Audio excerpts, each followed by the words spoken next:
Hello നമസ്കാരം. പുതിയ വീഡിയോയിലേക്ക് എല്ലാ കൂട്ടുകാർക്കും സ്വാഗതം. അപ്പോൾ നമ്മുടെ ഇന്നത്തെ വീഡിയോ ചൈനീസ് ബാൽസം ചെടിയുടെ നടിയിൽ പരിചരണം, വളപ്രയോഗം ഇവയെക്കുറിച്ചാണ്.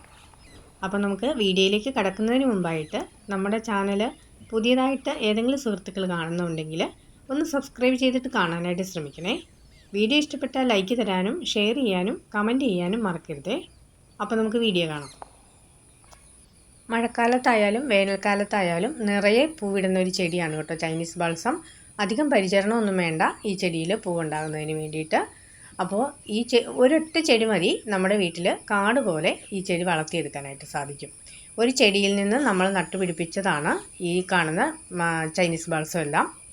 അപ്പോൾ നമുക്ക് ഒരു ശിഖരം ഒടിച്ചു കുത്തി കഴിഞ്ഞിട്ടുണ്ടെങ്കിൽ ഈ ചെടി നമുക്ക് കൂടുതലായിട്ട് വളർത്തിയെടുക്കാനായിട്ട് പറ്റും. ഇത് കണ്ടോ, വലിയ ചെടിയുടെ താഴ്ഭാഗത്ത് നിന്ന് പോലും ശിഖരങ്ങൾ പൊട്ടിമുളച്ചിട്ടുണ്ട്. നമുക്ക് ഇതിൻ്റെ ഓരോ കമ്പ് ഒടിച്ചിട്ട് മറ്റൊരു ചെടിച്ചട്ടിയിലോ മണ്ണിലോ ഒഴിച്ചു വെച്ചിട്ട് ധാരാളം നമ്മുടെ വീട് നിറച്ച് ചെടി ഉണ്ടാക്കിയെടുക്കാനായിട്ട് സാധിക്കും. പിന്നെ ഇതിന് കാണുന്ന ഒരു പ്രശ്നം എന്ന് വെച്ച് കഴിഞ്ഞാൽ മഴക്കാലത്ത് അധികമായിട്ട് വെള്ളം വീണ് കഴിയുമ്പോഴത്തേക്കും ഇതിൻ്റെ ഇലകളിലൊക്കെ ചെറിയ ഫംഗസ് രോഗം കണ്ടുവരാറുണ്ട്. അപ്പോൾ നമുക്ക് ഈ തണ്ട് എങ്ങനെയാണ് നടുന്നതെന്ന് നോക്കാം. അപ്പോൾ ഞാൻ ട്രീറ്റ് ചെയ്ത് വെച്ചിരിക്കുന്ന മണ്ണുണ്ട്. മണ്ണും മണലും കൂടെ കുമ്മായി ഇട്ട് ട്രീറ്റ് ചെയ്ത് വെച്ചിരിക്കുന്നതാണ്.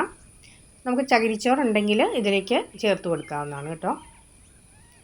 അപ്പോൾ ഞാനിതിലേക്ക് ഒരല്പം എല്ലുപൊടിയും വേപ്പിൻ പിണ്ണാക്കും ചേർത്ത് കൊടുക്കുന്നുണ്ട്. അത് മണ്ണുമായിട്ട് നന്നായിട്ട് മിക്സ് ചെയ്ത ശേഷം നമുക്ക് ചെടി നടാം. നമ്മുടെ ചെടികൾക്കെല്ലാം നമ്മൾ വളം ചെയ്യുന്നത് നമ്മുടെ വീട്ടിൽ തന്നെ ഉണ്ടാക്കുന്ന ഓർഗാനിക് ആയിട്ടുള്ള വളങ്ങളാണ്.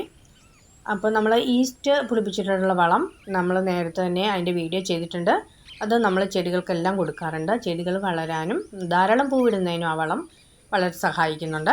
പിന്നെ നമ്മൾ കഞ്ഞിവെള്ളം, തേയില ഇതൊക്കെ ഉപയോഗിച്ചിട്ട് വളം ഉണ്ടാക്കിയിട്ടുണ്ട്. പിന്നെ പഴത്തൊലി, മുട്ടത്തോട് ഇതെല്ലാം നമ്മൾ നേരത്തെ വീഡിയോ ചെയ്തിട്ടുണ്ട് കേട്ടോ. ഇതിൻ്റെ എല്ലാം വളപ്രയോഗം എങ്ങനെയാണെന്ന് അതെല്ലാം ഇതിൽ ലിങ്ക് ആഡ് ചെയ്തേക്കാം. എല്ലാവരും ഒന്ന് കാണണേ. അപ്പോൾ നമുക്ക് ചെടി നടുന്നത് എങ്ങനെയാണെന്ന് നോക്കാമേ. അപ്പോൾ നമ്മൾ ചെടി നടാൻ ഉപയോഗിക്കുന്ന ചട്ടിയിലേക്ക് ഇതുപോലെ കുറച്ച് ചകിരി നമുക്കതിലേക്ക് ഇട്ട് കൊടുക്കാമേ. അപ്പോൾ മണ്ണ് വെള്ളം ഒഴിക്കുന്ന സമയത്ത് നീർവാർച്ച ഉണ്ടാകുന്നതിന് വേണ്ടിയിട്ടാണ്. അല്ലെങ്കിൽ വെള്ളം അവിടെ തങ്ങി നിന്നിട്ട് ചെടിയുടെ തണ്ട് ചീഞ്ഞു പോകാനായിട്ട് ഇടയാകും. അപ്പോൾ നമ്മൾ മണ്ണിട്ട് കൊടുക്കാം. നമ്മൾ ചട്ടി നിറച്ച് ആദ്യ സമയത്ത് നടുന്ന സമയത്ത് മണ്ണിട്ട് കൊടുക്കണ്ട, ഒരു പകുതിയോളം മതി. ചെടി വളരുന്നതനുസരിച്ച് നമുക്കതിലേക്ക് മണ്ണിട്ട് കൊടുക്കേണ്ടി വരുമേ. അപ്പോൾ നമ്മൾ ചട്ടിയിൽ പകുതിയോളം മണ്ണിട്ട് കൊടുത്തിട്ടുണ്ട്. ഇനി നമുക്കതിലേക്ക് ചെടി നടാം. പിന്നെ നമ്മൾ ചെടികൾ നനയ്ക്കുന്നത് എപ്പോഴും രാവിലത്തെ സമയത്താകുന്നതാണ് ഉചിതം. വൈകുന്നേര സമയങ്ങളിൽ ചെടി നനച്ച് കഴിഞ്ഞിട്ടുണ്ടെങ്കിൽ ചെടികളിൽ ഇലകളിലൊക്കെ വെള്ളം തങ്ങി നിന്ന് കഴിഞ്ഞിട്ടുണ്ടെങ്കിൽ ആ ഇലകൾക്കൊക്കെ ഫംഗസ് രോഗം ബാധിക്കാനായിട്ട് ഇടവരും. അപ്പോൾ രാവിലെ ആണെങ്കിൽ സൂര്യപ്രകാശത്താൽ ആ വെള്ളമെല്ലാം പെട്ടെന്ന് വലിഞ്ഞു പോകും. പിന്നെ നമ്മൾ ചെടി വാടി നിൽക്കുന്ന കണ്ടാൽ പോലും ഉച്ച സമയത്തൊന്നും വെള്ളം ഒഴിച്ചു കൊടുക്കാതിരിക്കുന്നതാണ് നല്ലത്. ഉച്ച സമയത്തൊക്കെ അങ്ങനെ ആ സമയങ്ങളിൽ വെള്ളം ഒഴിച്ചു കൊടുത്തു കഴിഞ്ഞിട്ടുണ്ടെങ്കിൽ ഇതിൻ്റെ വേരിന് പ്രശ്നം ഉണ്ടാകാനായിട്ട് ഇടവരും. അപ്പോൾ നമ്മൾ നട്ട് കൊടുക്കണ ഈ സമയത്ത് വെള്ളം കുത്തി ഒഴിക്കരുത്. അതിൽ സ്പ്രേ ചെയ്ത് കൊടുക്കാനേ പാടുള്ളൂ. ചെടി നട്ടതിന് ശേഷം നല്ല വെയിലത്തേക്ക് ഒരു കാരണവശാലും വെക്കാൻ പാടില്ല കേട്ടോ.